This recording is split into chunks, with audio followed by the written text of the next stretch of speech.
What's up, everybody? Welcome back to Challenge Accepted right here on the Fumble. Do me a favor, make sure you hit that subscribe button, give this video a thumbs up, and don't forget to hit that notification bell so you do not miss an episode every single Wednesday right here on the Fumble. I'm your host, Jackie Ray. You can follow me on all things social media at JRayTheFanatic. I have a colleague here with me, a friend. He is a colleague of mine from Nightcast Media. Chris, say what's up to the people. What's good, everybody? And then introduce yourself, tell them a little bit about yourself and where they can find you on social media. Absolutely. As you heard from the pretty lady here, my name is Chris Camello of Nightcast Media. You could follow me on Twitter at Chris_Camello. I'm also on Instagram, CCamello1. And you can also follow me on Facebook, Camello's Corner by Chris Camello. I also host my own podcast called Camello's Corner. So you called out your Facebook. It's been a minute since I heard somebody call out their Facebook, though. So shouts out to you. Yeah, I still post on it, so I got to shout it out. There you go. There you go. All right, let's jump right into this. With Challenge Accepted now, I have to admit, this is something, I'm about to do something I have not done in the history of Challenge Accepted. In all 4 episodes that we have, I have not done this. And I'm going to walk it back. I am going to take something back. Chris knows me well enough to know that this is a rarity just in my whole life, but I'm going to take something back. So that means you'd actually have to admit that you were wrong or what? Well, see, you see how I phrased it, right? I'm not saying I was wrong. I'm saying I'm walking it back. I phrased it like I meant it, Chris. I got it. I got you. So I am walking it back. I had said that I thought the Knicks were a first-round exit no matter what. Didn't matter who they were going up against. But I'm walking it back. And for me, this is all because of Julius Randle. He is undoubtedly the reason that franchise is having the success that they are having, at least in my opinion. And I absolutely love what he said before game 1 on Sunday. And this is a quote from him. He said, whatever's going on, if they're putting 3 on the ball, I'm going to make the pass. Guys are going to knock down shots. And if they don't double team me, good luck. And that is just the confidence that I really think you need from one of your star players on that team. I'm excited about everything I see for Julius Randle. I definitely think he's most improved player this year.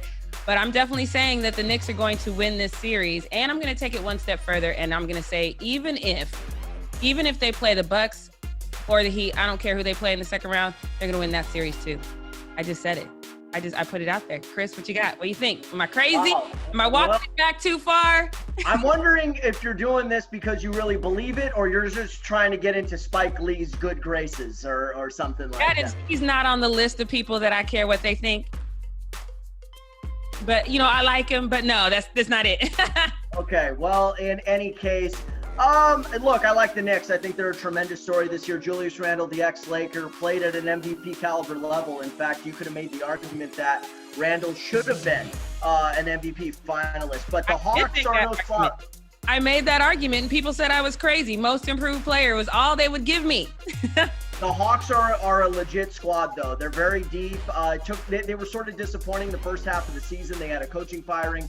Nate McMillan has done an absolutely tremendous job on the interim basis, and he proved once again that he deserves to be a head man on the sideline. No disrespect to Lloyd Pierce, but clearly the players were tuning him out. The thing about the Hawks, and I even noticed this when they were playing the Lakers this year, was they spread you out. I mean, it's not just about Trae Young, but their ability to space the floor with the shooters. Danilo Gallinari, my fellow Paisano, having a really solid year. Bojan Bogdanovic has been really good. John Collins having a contract year, so he's obviously, trying to bust loose and earn himself a multi-year, either with Atlanta or somewhere else.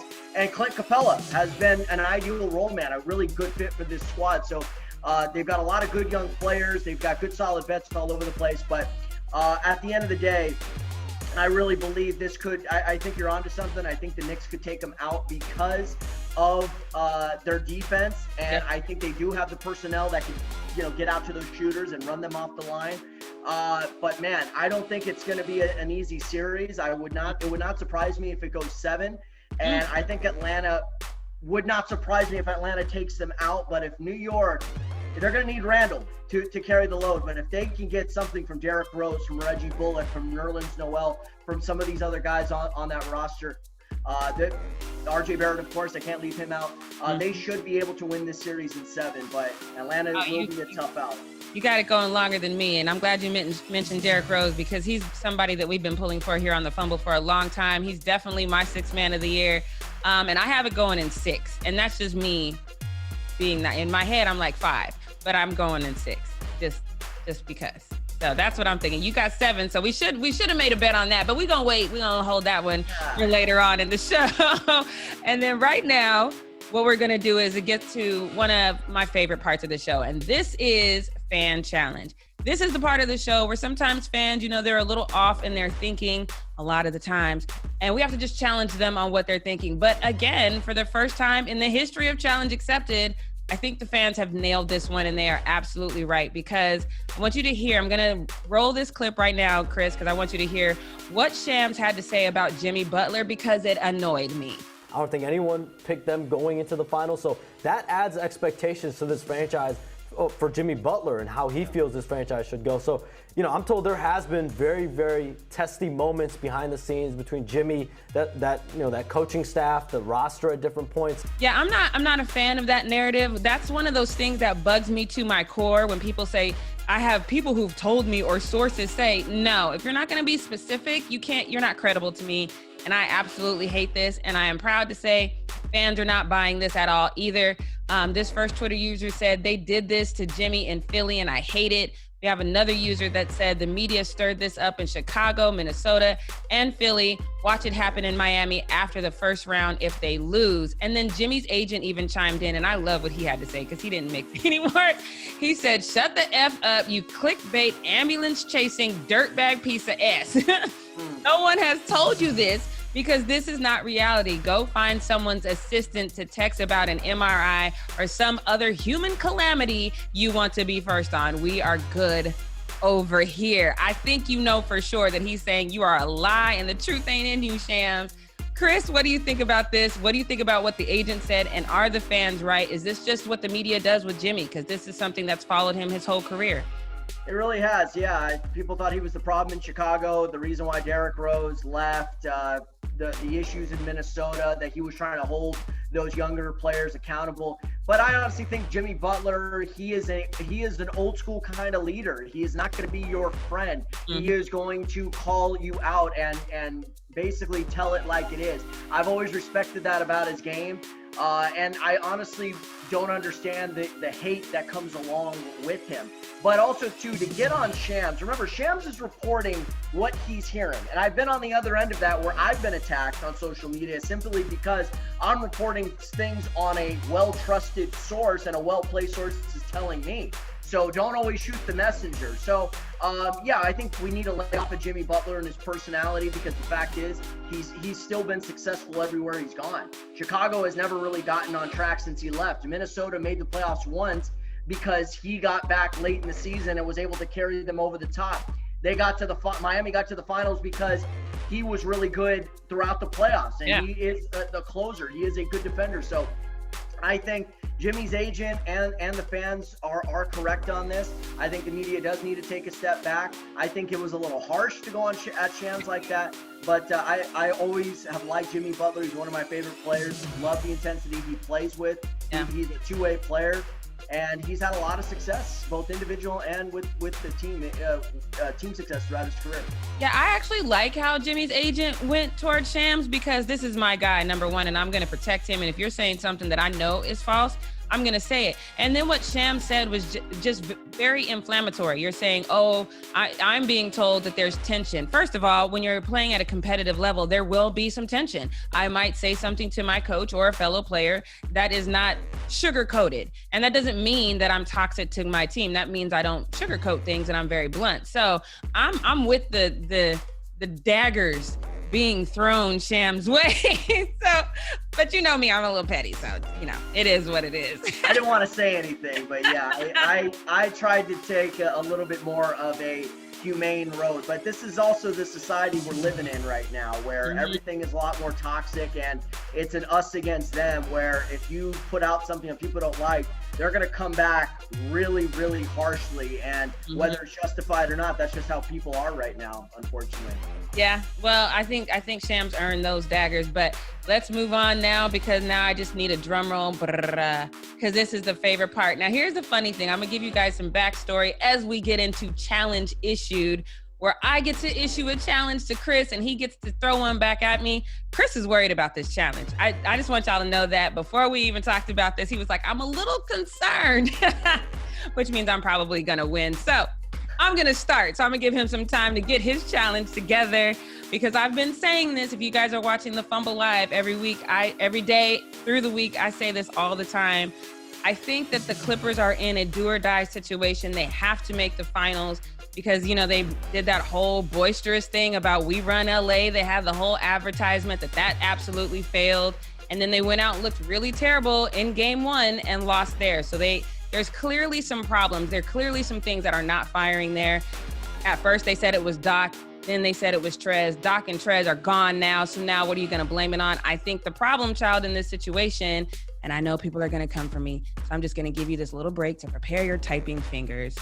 I think Kawhi is the problem. His ability to step up and be a vocal leader as well as leading by example on the court is a detriment to that team. And I think he really wants to win. So if the Clippers don't make the finals, I think he's going to exercise his player option. I think he is out of LA if they don't make the finals this season. First, before I tell you what I want, if that's the thing, tell me your thoughts on that, Chris. Yeah, okay, this is an interesting one, because Kawhi has the chance to be the free agent this summer if he were to opt out. I think he wanted to, first of all, he chose LA. And to bail out after 2 years, I don't know if that would be a little bit short-sighted.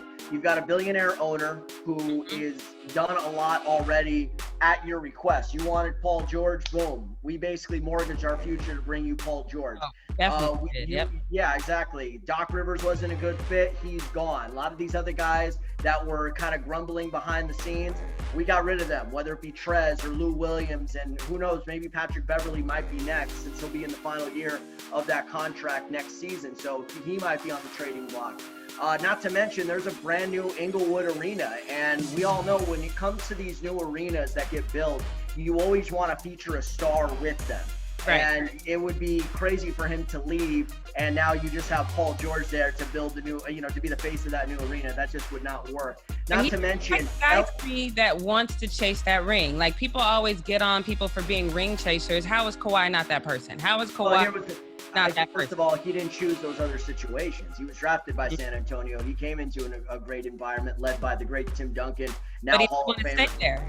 Yeah, he eventually wanted out because of how they handled that injury situation. He got traded to Toronto, and keep in mind, people didn't expect Toronto to be a championship team, even with Kawhi there. That situation was to also get out from underneath the DeMar DeRozan contract. So that was twofold. Yeah, we're getting a better player, but also, too, we're getting rid of this albatross of a contract to give ourselves financial flexibility to start rebuilding.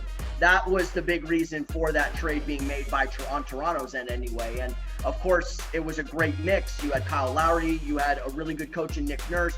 The culture was already there, so all he really had to do was show up and lead as far as being the star player. Right. So that's the situation. He chose the Clippers. He chose to come home to LA. Yes, but that's why I'm not trusting of Kawhi. Because you chose to come home to LA, as you said, but you left an environment and the culture that actually won you a championship. And you bet the farm here and you failed. And all signs point to you're about to fail again. Are you going to fail a third time?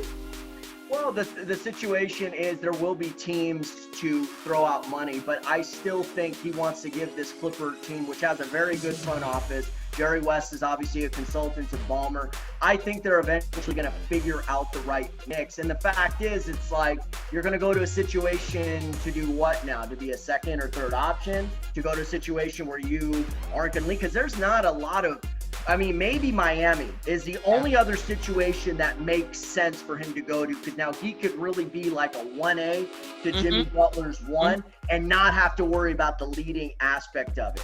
So that would be the only other situation to me that would make sense. But there's still no guarantees that he would want to uproot his family again to yet another location. And man, that's a tough one right there. Wouldn't surprise me if he left, but I think more than likely he is going to stay.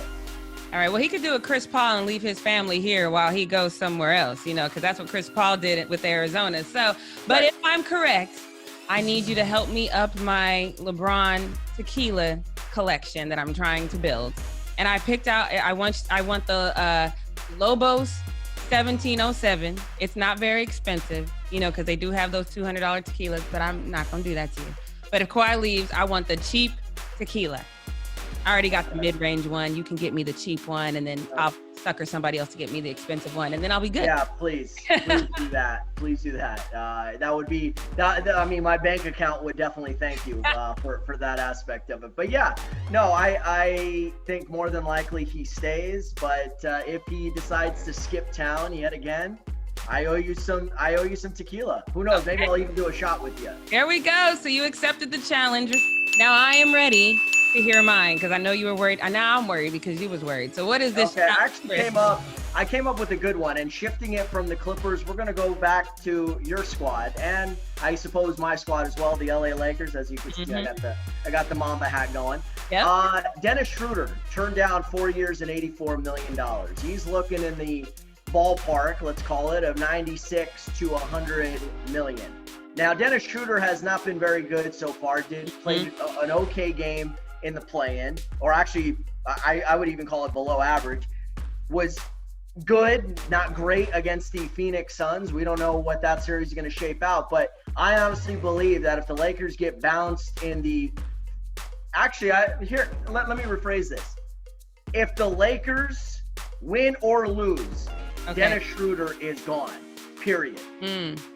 Next season, because they are not going to want to pay him that quote. Yeah, that's going to be a hard one for me to accept, because basically when I look at how he plays, I can't justify keeping him. I mean, I was a big proponent of him being here, and I actually love him as a person. I think he's a great person, but his play level has declined. On the flip side, though, I do, even though AD and LeBron have said, you know, we don't have to worry about chemistry issues, especially from looking at that game one situation, and you were able to hold, you didn't even let the Suns score 100, but you weren't able to score 100 either. LeBron only had 18. They limited his minutes in the first half. There's definitely seems to be some sort of chemistry issue. So I don't know if maybe they can write that off and say, look, this is a bad time because LeBron was out for the longest stint of his career. He is the heart and soul of that team. Maybe we write it up on that. So I, in my heart, think you're right about this one. But let me hear what I'm going to have to pay out first before I tell you if I accept this challenge. You want tequila, but I'm a whiskey man. Bottle of Crown Royal. Ooh, I love Crown Royal. Yep. Okay. Well, and actually, I like it. Get this. Here's the thing. You could drink it at anything. Neat, on the rocks. I actually drink it because I always kind of need a little bit of a boost. I drink it with Coke Zero. Oh, you know what? I'm not much of a soda drinker. And if I do drink soda, I drink Dr. Pepper. So I don't even know what that tastes like with Coke Zero. So look, I'll accept that challenge just so either way, we're going to have some time together to drink. So I will accept that challenge as well. A win is a win. Right? We're going to win either way on this one. We're going to be drinking together and having fun. So this is probably one of the best challenges. This is the first challenge that I've done on this show that's not going to hurt my feelings if I lose, because I'm going to be drinking with a friend. So that works for me. Thank you so much for being on this show. I'm glad we both accepted each other's challenge. Once again, don't forget you can hear his podcast, Carmelo's Corner. Is it Carmelo's Corner, right?